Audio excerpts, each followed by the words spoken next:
Why does your headshot photographer's personality count? And do you think it matters? Well, of course it does. Here's a quick rundown on some photographers' personality types. Is your headshot photographer happy and fun? Are they deep and serious? What about if their personality is plain and flat, or perhaps facetious and picky? Maybe they are creative, or possibly even just technicians. And how will these personality types affect your shoot? Well, if you've seen my video on choosing the right headshot photographer for you, or perhaps read the blog article on my website, nickgregan.com, you'll have a better idea what I'm talking about. What happens when your personalities don't mesh? Sometimes we meet people we simply don't get on with, right from the word go, and others we meet, we feel like we've known them for over years and years and years.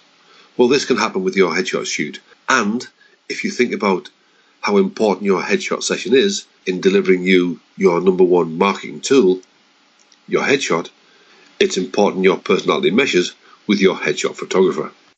As a brief aside, I always advise actors to speak to their headshot photographer before they book them for a shoot.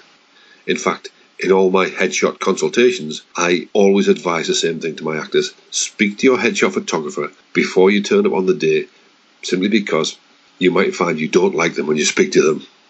And if you do like them, it helps to break the ice. Here's a scenario. You're a little bit nervous about having your headshots done. You don't always feel comfortable in front of the camera, and you know there's a pressure in getting a good headshot because a good headshot can open doors for you. So you walk into your studio and your photographer's having a bad day, or they're quite grumpy. How does that make you feel?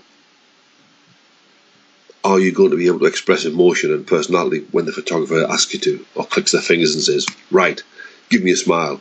Are you going to feel natural when you're doing this? Of course you're not. And so every one of your photographs, or perhaps most of your photographs, will appear false. We know that a great headshot has to have connection with the viewer, emotional content, and personality from the actor. If your headshot has those three key elements, it's going to grab the attention of the viewer. If your photographer makes you feel uncomfortable, or if you feel uncomfortable with your photographer, those things are not going to be expressed in the truest sense, and your headshot won't have its pizzazz. It won't have the wow factor.